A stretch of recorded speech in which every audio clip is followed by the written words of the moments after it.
দেখতে দেখতে কিন্তু আমাদের কাছ থেকে রমজান মাস চলে যাচ্ছে। এই মাস হয়েছে বেশি বেশি করে ইবাদত বন্দিগি করার মাস, আমাদের গুনাহ মাফ করার মাস। আল্লাহ পাক সবার গুনাহ মাফ করুক এই দোয়াই করি, সাথে আমার গুনাহ মাফ করুক। আসসালামু আলাইকুম এভরিওয়ান, আপনারা সবাই কেমন আছেন? আশা করি ভালো আছেন। আমিও আল্লাহর অশেষ রহমতে ভালো আছি। আপনাদের মাঝে আরেকটা ভিডিও নিয়ে চলে আসলাম। এই তো দেখেন ব্যালকনি থেকে কিন্তু ভিডিওটা আমি শুরু করে দিলাম। এখানে দেখেন আমার গাছগুলো কিন্তু ওলট পালট হয়ে আছে। আগেও একবার আমি দেখিয়েছি, এখনও দেখিয়েছি। কারণ আমাদের মাছ থেকে যে একটা শোক গেল, তা মনে করেন যে বারান্দাটা আমি সুন্দরভাবে গুছিয়ে রাখতে পারিনি। অনেক বাচ্চা কাচ্চা এসেছে, আমার বারান্দার অবস্থা দেখেন কি অবস্থা, ভালো মতো যত্নও নিতে পারিনি। কারণ মন মানসিকতা যদি ভালো না থাকে তাহলে কিভাবে যত্ন নেব। তাই এখন আস্তে আস্তে করে একটু মনটা ভালো হচ্ছে, আর এক একটা জিনিস মনে করেন পরিষ্কার বা গুছিয়ে নেওয়ার কাজগুলো সেরে নিচ্ছি আস্তে আস্তে করে। তাই এখন থেকেই মনে করেন নেমে পড়লাম, বারান্দাটা আজকে ক্লিন করব। কারণ অনেক গাছগুলো কিন্তু মরে গেছে, তারপর আবার অনেক গাছের পাতা কিন্তু পোকা হয়েছে। তাই এগুলো সবগুলোই মনে করেন আস্তে আস্তে যেগুলো মনে করেন গাছ মরে গেছে সেগুলো পরিষ্কার করে নেব, আর যেগুলো ভালো আছে সেগুলো টপে আবার সুন্দর করে লাগাবো। তাই এ তো নেমে পড়েছি তোড়জোড় করে, মনে করেন রোজার ভিতরেই গাছগুলো পরিষ্কার করে নিচ্ছিলাম। আর জানেনই তো রোজার ভিতরে তেমনভাবে কিন্তু কাজকাম করতে ভালো লাগে না। কি করব, এখন মন মানসিকতা যেহেতু তেমন ভালো না, আগেও তেমনভাবে করতে পারিনি, তাহলে এখন তো আস্তে আস্তে একটু স্বাভাবিক হচ্ছি। এই কারণে মনে করেন যে সব গাছগুলো এখন সুন্দরভাবে ক্লিন করে নিচ্ছি। আর গাছের গোড়াগুলো এত শক্ত, হাত দিয়ে টেনেও কিন্তু উঠাতে পারছি না। তারপর ছুরি দিয়ে মনে করেন যে ভিতরে ঢুকিয়ে তারপর এইগুলো মানে বের করছিলাম গোড়াগুলো। আর আমার গাছের মনে করেন যে অনেক মাটি, তাই সেগুলোই মাটি আবার কিছু আমি উঠিয়ে রাখবো, কারণ পানি দিতে গেলে কিন্তু মাটি পড়ে যায়। এ কারণে দেখেন এই তো আমি উঠিয়ে রাখছিলাম। আমার জায়ের বাসায় গিয়েছিলাম, সেখান থেকে আমার যা ছাদ থেকে কিছু গাছ দিয়ে দিয়েছে, সেগুলোই লাগিয়ে নিচ্ছিলাম। অ্যালোভেরা গাছ, তারপর একটা পাতাবাহার গাছ, আরও 2-3 রকমের গাছ দিয়েছে, আমার সেগুলো মনে নেই, মানে অতএব আমি বলতে পারছি না গাছের নামগুলো। সবগুলো আমি এখানে লাগিয়ে নিব। আর এখানে দেখেন আমার গাঁদা ফুল গাছটা কিন্তু মরে গিয়েছে, মানে পাতাগুলো সবগুলো ঝরঝর করে পড়ে যাচ্ছে, মানে এমনভাবে শুকিয়েছে। তা এখন দেখেন ওইগুলো যেগুলো মরে গেছে সেগুলো কিন্তু উঠিয়ে আমি মানে ফালিয়ে দিচ্ছিলাম। আর অতএব কি আমার এই বারান্দায় গাছ হতে চায় না, কারণ রোদ নেই। এই কারণে আমি অনেক সুন্দর সুন্দর গাছ আনি নার্সারি থেকে, কিন্তু এই বারান্দার গাছ হতে চায় না।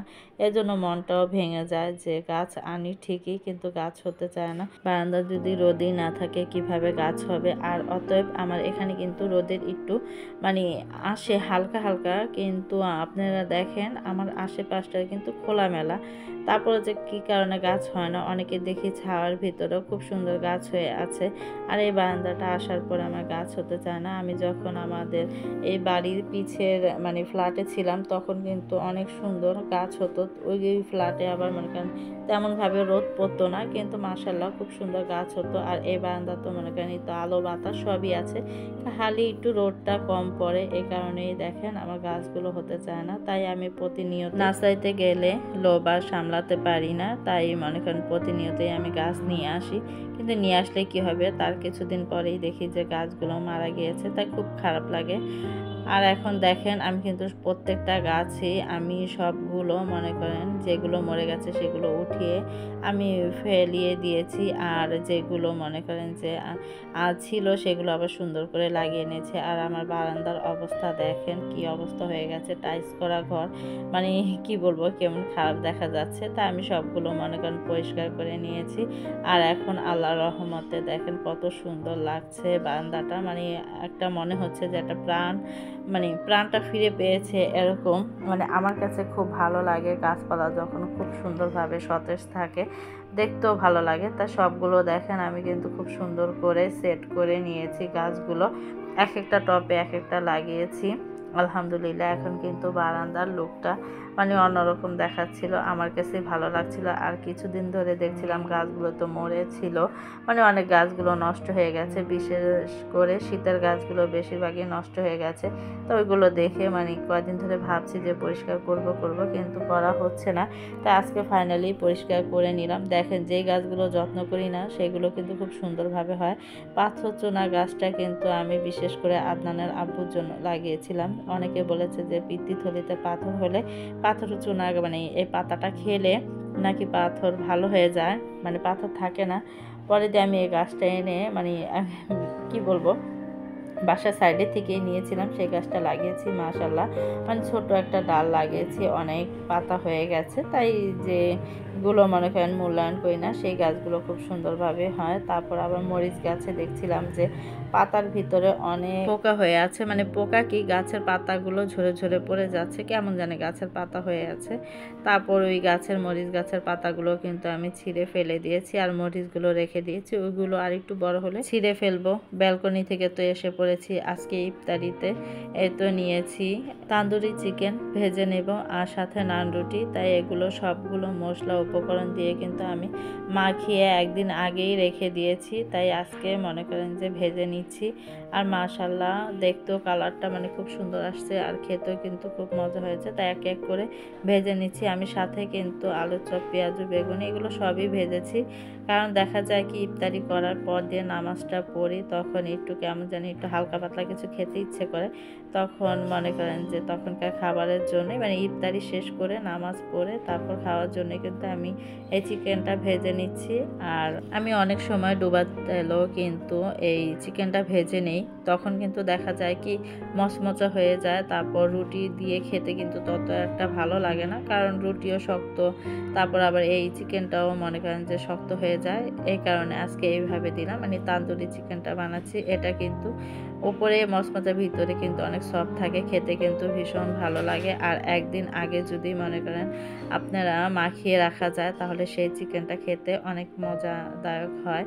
আর এখানে আমি সালাদ কাটার জন্য আমি নিয়ে নিয়েছি শসা, টমেটো, এগুলো আজকে সালাদ বানাবো। আর সাথে কিন্তু আমি টক দই দিয়ে তারপরে এই সালাদটা বানিয়ে থাকি। অনেক মজা হয় এই সালাদটা, বিশেষ করে আপনার তান্দুরি চিকেন, তারপর নান রুটি দিয়ে, গ্রিল নান রুটি দিয়ে খেতে কিন্তু ভীষণ মজা এই সালাদটা। আর অতএব দেখেন আমার খুব সুন্দরভাবে কিন্তু মাংসটা ভাজা হয়ে গেছে আলহামদুলিল্লাহ, যেরকম চেয়েছি তেমনই হয়েছে। তাই দেখাচ্ছিলাম যে এটা কিন্তু গ্রিলের মতো হয়েছে। আপনারা চাইলে গ্যাসের চুলাও কিন্তু ধিমা চুলায় এভাবে দিয়ে কিন্তু গ্রিলের মতো বানিয়ে খেতে পারেন, খুবই মজাদায়ক।